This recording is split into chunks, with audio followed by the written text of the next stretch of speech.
Yeah, what's a driver for great power diplomacy at a crucial juncture for the Middle East? The Saudi Crown Prince welcomed to the White House. It is a moment that we're in the region that's in the throes of a once-in-a-generation pendulum swing of political fault lines.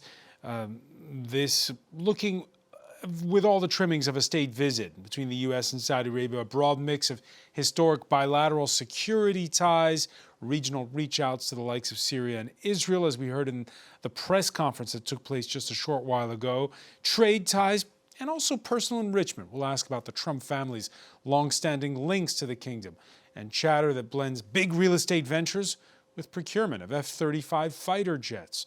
That blurring of lines between affairs of state and private investment, just one of the talking points as the Saudi Crown Prince is welcomed for the first time since the 2018 murder of dissident journalist Jamal Khashoggi. How much has Saudi Arabia changed? How much has Mohammed bin Salman changed? The nation that bagged the 2034 World Cup also key for Trump's plans for the Middle East that have been newly endorsed by the UN Security Council for a U.S. president who campaigned against forever wars. Will this visit by MBS help to secure stability or keep the U.S. bogged down in the region for decades more? Today in the France 24 debate, we're asking about the prince and the president. And with us from Washington, Salman al-Ansari, founder and president of the Saudi American Public Relations Affairs Committee. Lots of invites for that big state dinner later. Will you be in the room? Hello, Francois. I wish. Let's hope. All right, let's hope. It's early days. There's still a few hours to go. Thanks for joining us. Thanks to Mohammed Suleiman, Senior Fellow at the Middle East Institute, a think tank, as well, for joining us here in the France 24 debate. All right, we'll try to fix the sound issue there. With us as well is former French ambassador to Saudi Arabia and Qatar, Bertrand Besancenot. You're also a senior advisor to the consultancy NSI. Thanks for joining us. Thank you very much. And from Berlin, Suzanne Köbel, foreign correspondent for news magazine Der Spiegel, a former correspondent in Saudi Arabia. You penned the book Behind the Kingdom's Veil Inside the New Saudi Arabia under Crown Prince Mohammed bin Salman. Thanks for joining us. Thanks for having me. Yeah, we just saw this press conference take place. And it's, by the way, both lunch and dinner at the White House this Tuesday. The lunch taking place as we speak. There was the welcome on the South Lawn of the White House. And then we had the questions that were fielded by the press, some flattering, other less so, in a sort of a freewheeling question-answer session as we've grown used to them inside of the Oval Office. For more, let's cross now to our correspondent Fraser Jackson, who is at the White House. Yeah, Fraser, there was some announcements, $600 billion in investment that's pledged. The pledge has grown. Some talk about those F-35 signing defense agreements and some more pointed questions.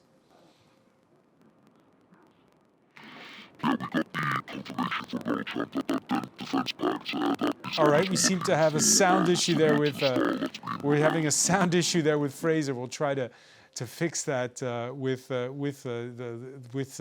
White House, the joys of live television there. Ambassador Besancenot, you got a chance to listen to part of that press conference, and it was true to form. We heard the U.S. president who was on form, and Mohammed bin Salman, who took it all in stride. No, I think that the relationship between the two leaders is an excellent one. This is clear. But of course, they have a different style. We know how President Trump behaves and love to express his satisfaction about his own governance. And we know that, of course, the Prince Mohammed bin Salman is a much more discreet person, and like it is in the region, where there is always this spirit of decency, where you have to be more cautious in what you express. But you can see that apparently the feeling is good between the two leaders, and for reasons which are substantive reasons. This visit is important because for both the relationship between Saudi Arabia and the United States, but also for the region. Clearly, there is a common will to start a new chapter in the relationship between the two countries, in extending it to other fields. Usually it was oil and security. Now, of course, security is always there, but you have also other new fields of cooperation, like the artificial intelligence, in tourism, in culture, in training, in other things. So there is this will. And the second common will is clearly to try to stabilize the region, even if there are differences between the policies of the two countries, in particular on the Palestinian issue. But they want to discuss. Both of them are supposed to be master of deals. So they will discuss certainly in substance what could be done in order to try to find a solution to the Palestinian issue, even if it will be very difficult to implement the Trump-Gaza agreement. Yeah, and we heard Mohammed bin Salman pressing on that when asked about it. There was the question of what happens next in a region that's seeing its biggest shift in political fault lines in decades. There was a bit the past that was prosecuted in that question and answer session. At one point, one of the journalists asking the Saudi Crown Prince about the 2018 murder of dissident journalist Jamal Khashoggi. About the journalists, it's really painful to hear, anyone that been losing his life for, no real purpose or not in a legal way, and it's been painful for us in Saudi Arabia. We've did all the right steps of investigation, etc., in Saudi Arabia, and we've improved our system to be sure that nothing happened like that, and it's painful and it's a huge mistake, and we are doing our best that this doesn't happen again. So we can cross now back to the White House and Fraser Jackson, our correspondent. So there was that zinger directed at Mohammed bin Salman. There was another zinger directed at Donald Trump, and that was over potential conflicts of interest, what with reports that have surfaced in the last days about new deals involving Trump's sons and real estate in the kingdom. Yeah, I just want to touch first on Jamal Khashoggi, though. The most revealing, really, moment of that was actually not the exchange that took place between Mary Bruce from ABC, my colleague here at the White House, and MBS on Jamal Khashoggi, but actually what Donald Trump said about that before. Her question was about Trump's business dealings, his family's business dealings, and instead Donald Trump chose to respond to the question to MBS at first, and his answer raised a few eyebrows. He said that MBS had done a phenomenal job. He said about Jamal Khashoggi, he said, "You're mentioning somebody that was extremely controversial. A lot of people didn't like that gentleman that you're talking about. Whether you like him or didn't like him, things happen." Donald Trump then actively broke with the assessment of US intelligence agencies that said that that murder and dismemberment of Jamal Khashoggi was ordered by the Crown Prince, MBS. Donald Trump broke with that by saying, quote, "He knew nothing about it, and we can leave it at that." that. That was a remarkable moment inside the Oval Office. But then Mary's second question to the president was about his business dealings and his family's business dealings in Saudi Arabia. Just 24 hours before this meeting took place between MBS and Donald Trump at the fireside of the Oval Office, there was an announcement that the Trump organization and a Saudi real estate firm that has close ties to the Saudi government will be opening a new luxury resort in the Maldives, which has a cryptocurrency funding structure, which means effectively people will be able to buy into the construction of this to help fund the construction of it through crypto. Now, Donald Trump pushed back against any suggestions that his family that he was involved, and therefore it was a relationship that was not that was untoward, I should say. Instead, Donald Trump pushed back about that, saying that he had nothing to do with the family business. He said, "I've left and I've devoted 100% of my energy. What my family does is fine." He said they do business all over. He then also said they've done very little with Saudi Arabia, actually. I'm sure they could do a lot, and everything they've done has been very good. That is simply not true. Donald Trump's family has had quite a lot of business with Saudi Arabia and is behind numerous projects, including in Jeddah, but also beyond Saudi Arabia's borders, like that development that we just spoke about in the Maldives as well. Fraser Jackson, many thanks for joining us. Yeah, the Maldives, the Saudi real estate development firm Dar Global teaming up with the Trump organization for a plan for a luxury resort there, one where customers can pay in crypto. And then there's what the New York Times reported over the weekend, plans for a Trump-branded property, part of the $63 billion project to transform the historic town of Durea into a luxury destination. That's on top of of a Trump Tower planned for Jeddah, and two projects announced in Riyadh. When Trump visited Saudi Arabia in May, he got the grand tour of Durea and of its historic UNESCO pre-Islamic World Heritage site. Mohammed Soliman, is there a larger than usual conflict of interest here for the U.S., and is it a talking point where you are? Let me say that last time the Crown Prince was in Washington, that was in 2018. It was a different United States, it was a different Saudi Arabia, and it was a different global order.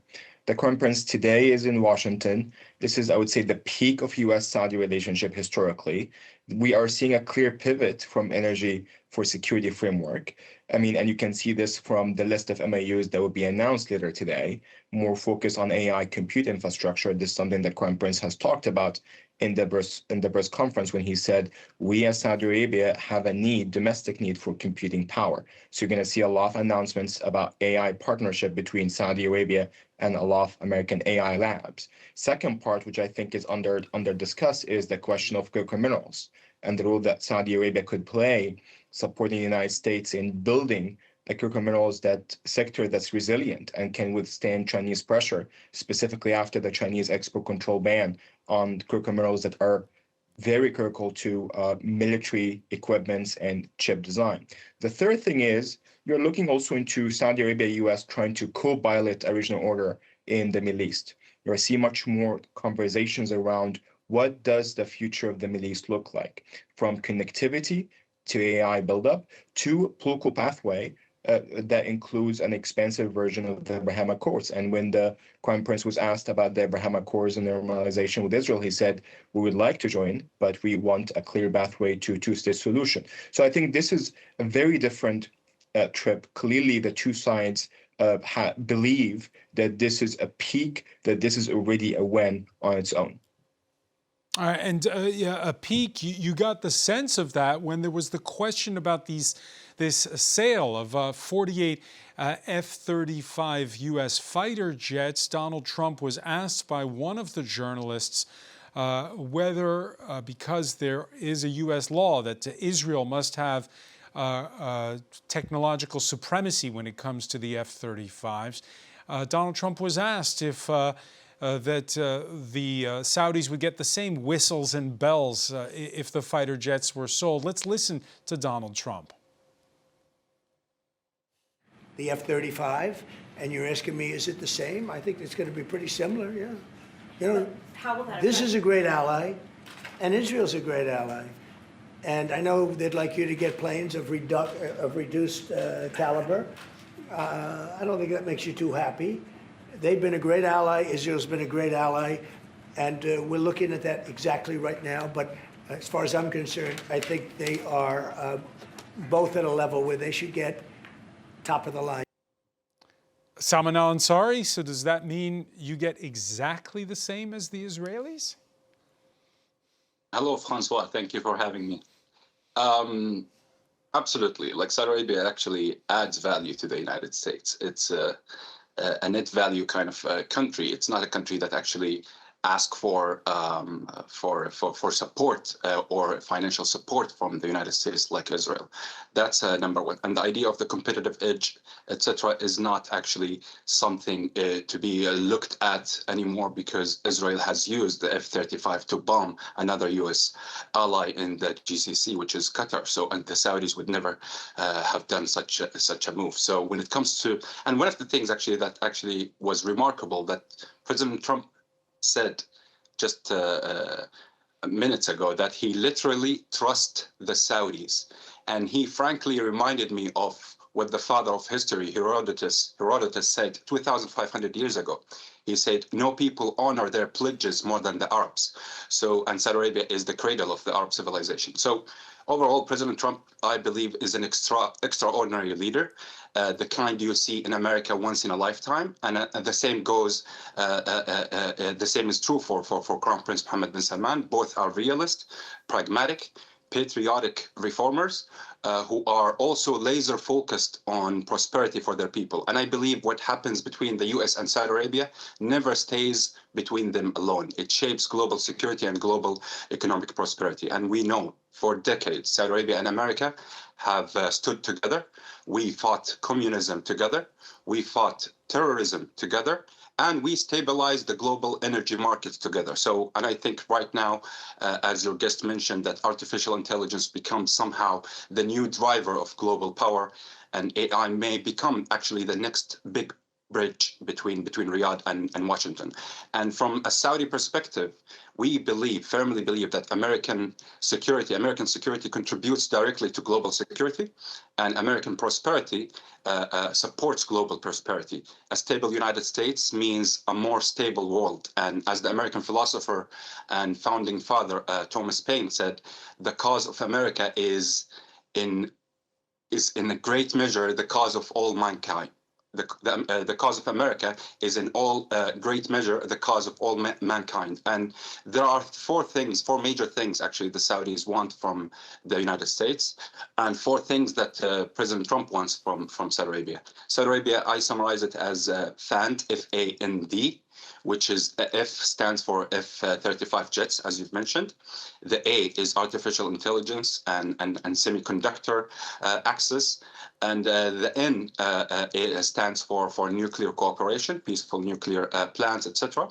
And also the D stands for the defense agreement, the long-term defense agreement between Saudi Arabia and the United States. And it's going to be a mutual defense. It's not going to be like from one side to another only. So, and also when it comes to the U.S. demands, based on the reports and based on also what we have heard, I can summarize it as NICE, which is, we always appreciate niceness, N-I-C-E.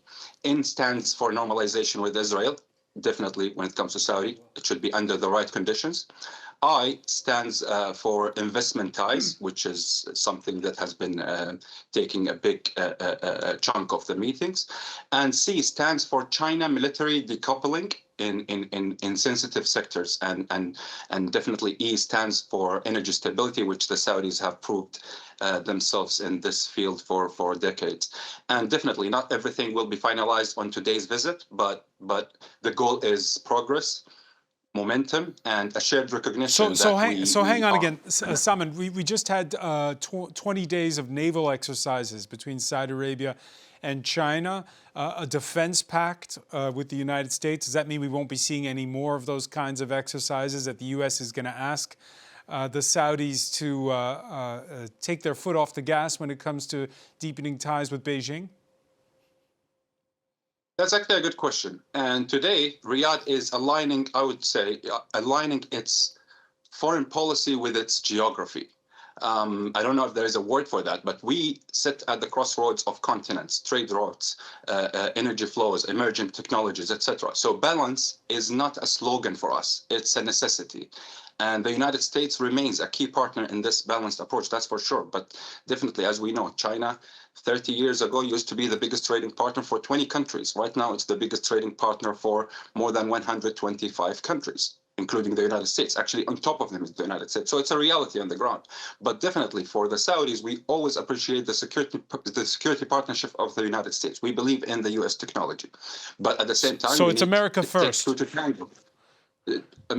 It's always Saudi first for us. And that's why we actually synchronize with America, because America first, and we hope it's going to remain America first. So yeah, but okay. Definitely this visit is historic for three major things. That this visit comes after three shifts in the Middle East. Saudi Arabia normalized relations with Iran, and also the Pakistani nuclear umbrella, and definitely the third is the regional and the global recognitions of Saudi Arabia's role in mediation, and we've seen this between Russia and the United States, and also its strong relations with China and Russia. So Saudi Arabia is going to play the balanced approach, but it will always appreciate and prioritize the United States for multiple reasons that are for the Saudi interest. All right, Suzanne Kölbel, let me ask you then. You have again, this isn't your usual welcome of a foreign leader to the White House. That's, as we've seen so many since January the 20th. It's full honors. It looks like a state dinner, even though it's not officially called that. What's happening later? 1,200 guests.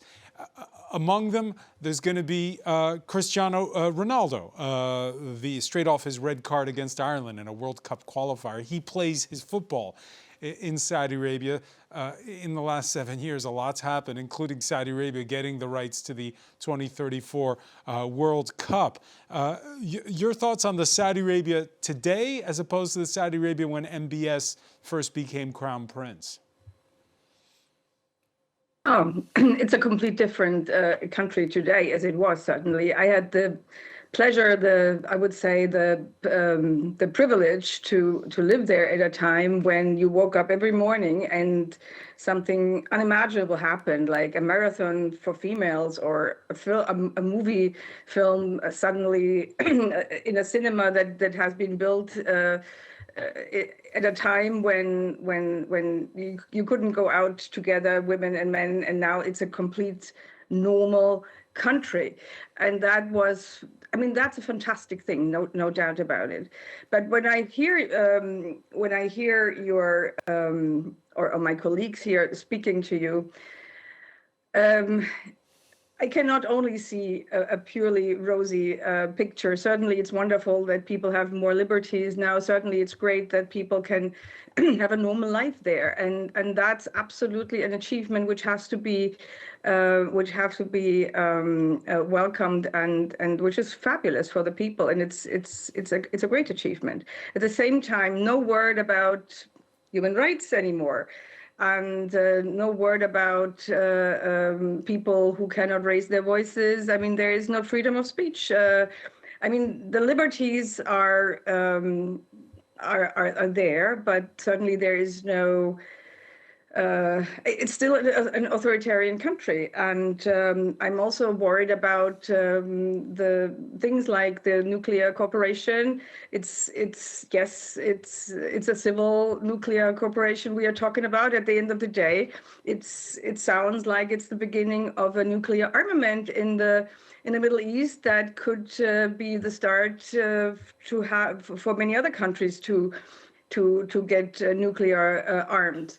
And so I see not only positive developments, even I'm very happy for the Saudi people, the way their country has changed and opened up to a normal life. Ambassador Besancenot, your time in Saudi Arabia was even earlier than that of Suzanne. Do you share her concerns Is the Trump administration giving away too much with a nuclear deal with? No, frankly speaking, I don't think so. The Saudi leadership has been very clear that they are interested in the civilian nuclear program. And at the same time, Prince Mohammed bin Salman said that if the Iranians had a nuclear bomb, of course, Saudi Arabia would go the same route. But this is a different story. And for the time being, everybody is still expecting to have an agreement that would avoid having an Iranian nuclear armament. And the Saudis are not going in that direction. So it means that what we are talking about right now is a civilian program of cooperation between the US and Saudi Arabia. But there are other partners. I know that Korea, France, and others are also interested in cooperating with Saudi Arabia in the nuclear field. So this is a different story. And when we talk about what was the agreement with Pakistan, clearly, on the Pakistani side, they were not saying that their nuclear capabilities was usable, if I may say, by the Saudis. It was not said at all. So this is why I think we are mixing different things which have not to be mixed in this purpose. Because we have seen concern, Mohammed Suleiman, that the recent defense pact that the Trump administration signed with Qatar, some in Washington saying it means that that the United States has to intervene in case Qatar is attacked. But what are the counterparts? And were those worried that it'll be the same with the Saudis, that this is going to bog down the United States further in the Middle East at a time when Donald Trump has promised his voters that there wouldn't be forever wars or forever military commitments? Excellent question, and let me add context to the Qatar deal and what we're expecting from the U.S.-Saudi engagement today. So those are commitments by executive order from the President of the United States. They're not Senate ratified.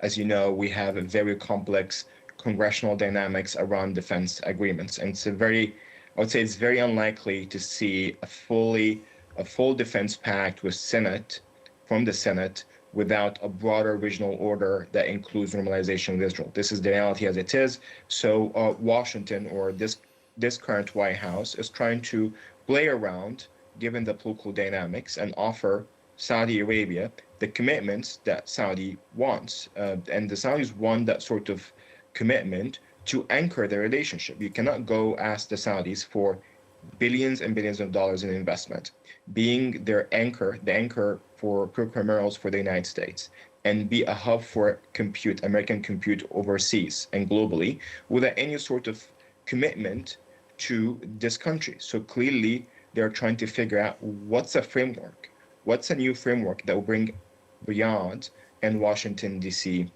Together. And this is why you're seeing different items that are anchoring this sort of partnership.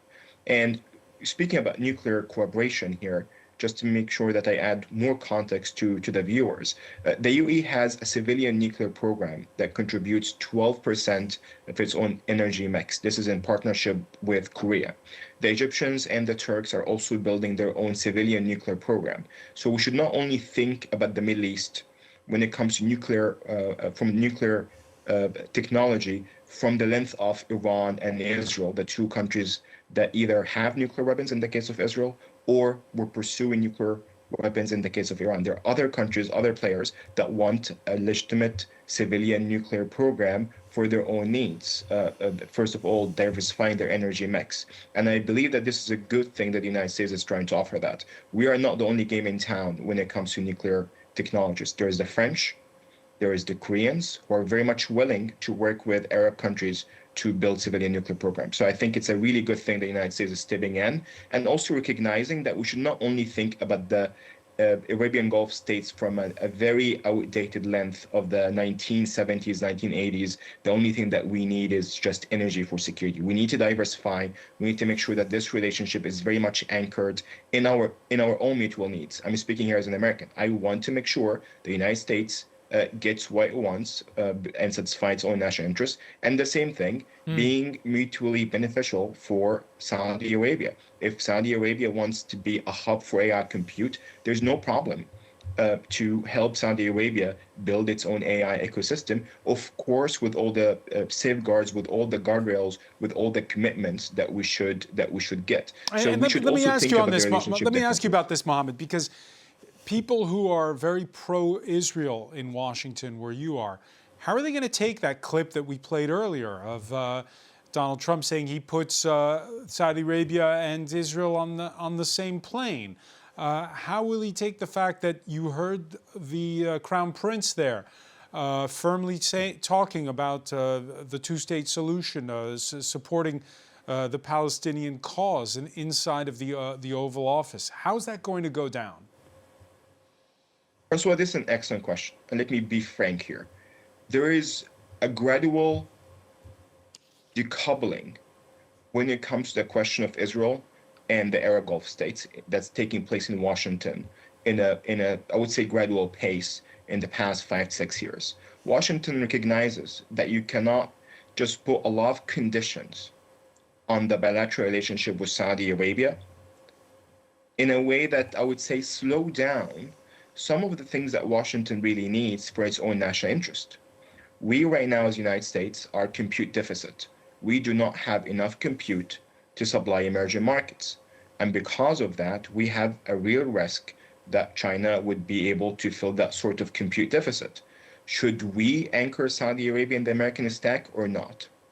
Now we have a problem with China when it comes to critical minerals. Should we bring Saudi Arabia to our own broader geoeconomic ecosystem or not? Those are bigger questions. And because they are bigger questions, and also because Saudi Arabia is a G20 economy, a country in Asia that's playing, and I would say, playing a very important role in international conference, even between Russia and Ukraine. We should recognize Saudi Arabia as Saudi Arabia and do not try to make the relationship with Saudi Arabia about someone else. And I think this president recognizes that, regardless of how you think about him politically.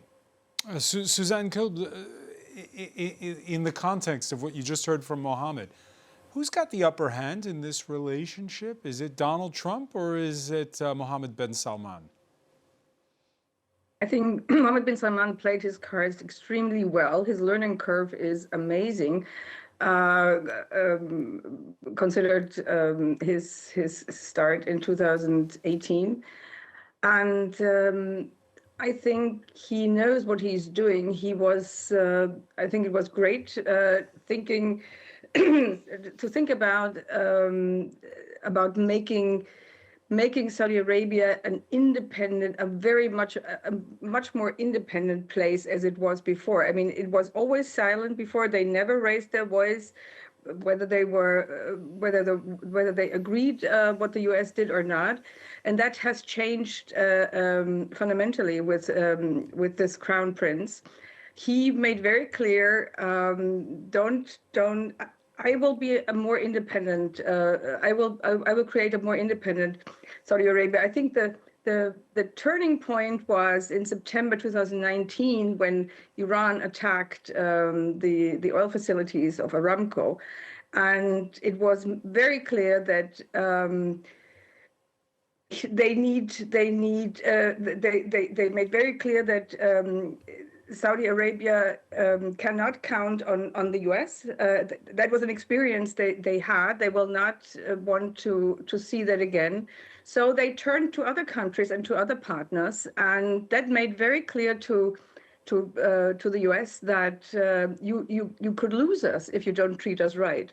And I think Trump understood that very well. So let me ask the flip side of that, Suzanne, because on Monday we saw the Trump administration accomplishing a rare feat these days, which is getting a UN Security Council resolution on a major issue passed. China and Russia abstained on his plan for Gaza.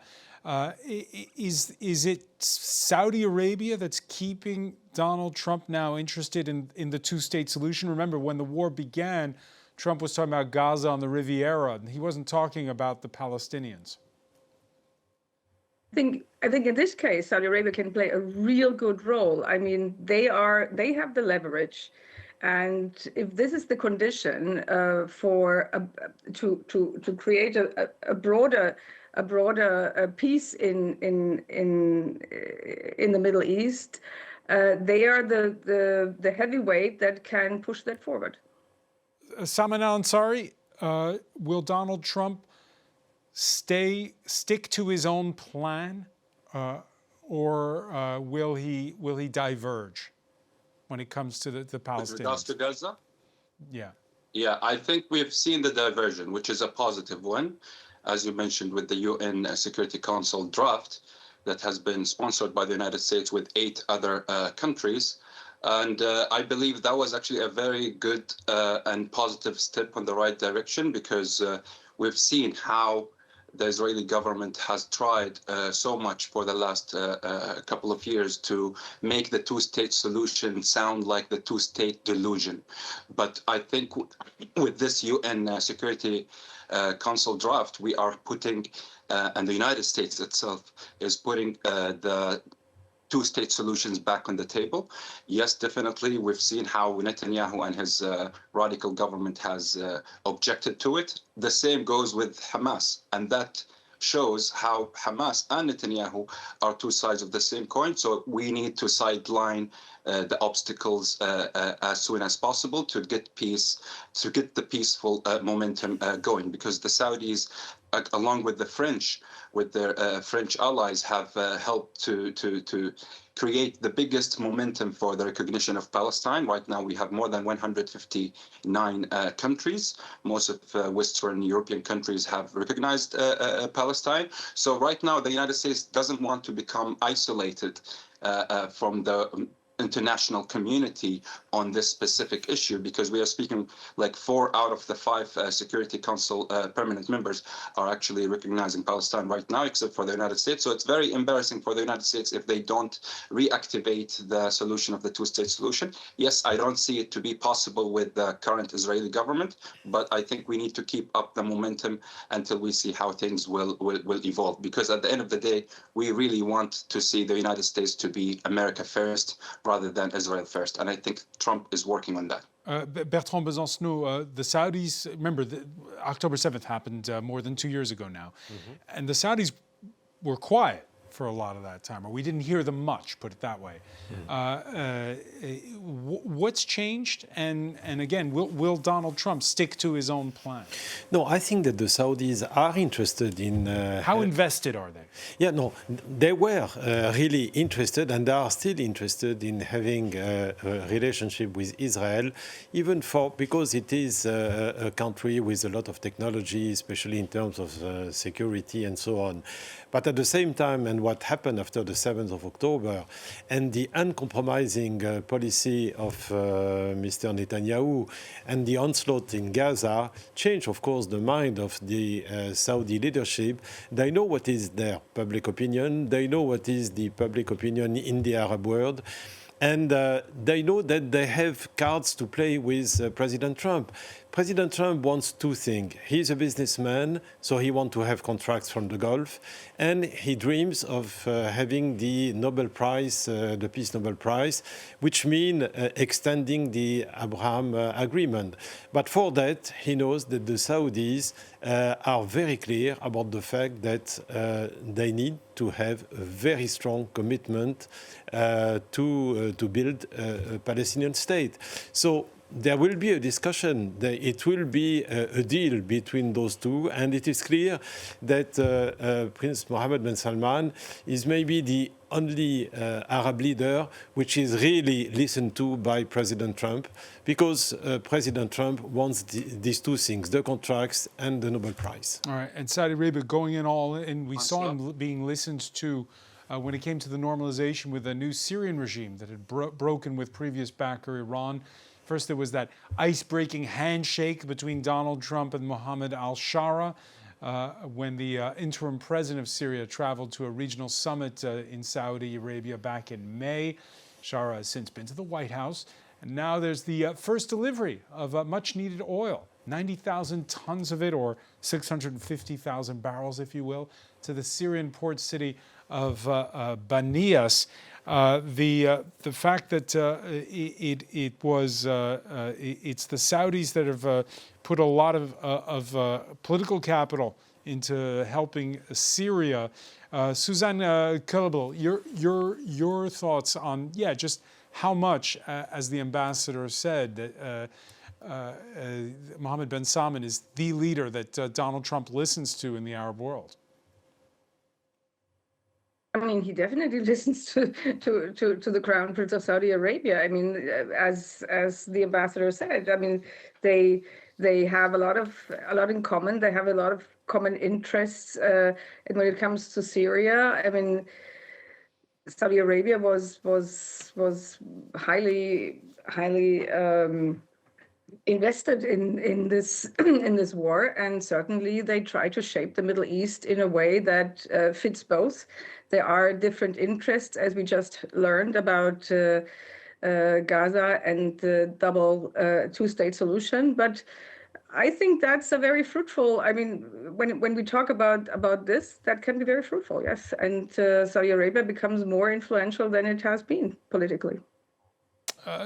So again, Salman al-Ansari, last question because we're running short on time. Is Saudi Arabia now going to be more invested regionally going forward as a result? Yeah, the Saudis have actually created a model of their own. Their project is development and prosperity for itself and for the region, because the Crown Prince has said it earlier. He said he wants to see the Middle East to be the new Europe. And how can you have the Middle East to be the new Europe without having all the countries around you to be prosperous? And so that's why the Saudis are actually putting all their weight behind all the countries that are trying to reform their institutions, etc., such as like Syria.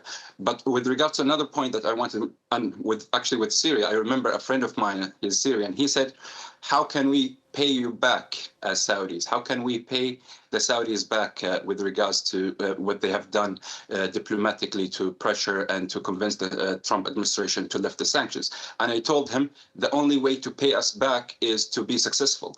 And he really loved the answer, because we really want the rest of the countries around us to be successful. But with regards to what Susan has said from Berlin, I agree a lot with a lot of what she said, just except for the part about the human rights, etc. In reality, Edelman Institution, which is an American institution here in the U.S., they have put Saudi Arabia for 3 years, consecutive years, as the country with the biggest government trust in the world, #1 in the world. So the majority of the Saudis are actually in complete synchronization with the government, and they really believe on its mission. We have been 92% dependent on oil 8 years ago. Right now, it's 48%. We are seeing a lot of reforms for women.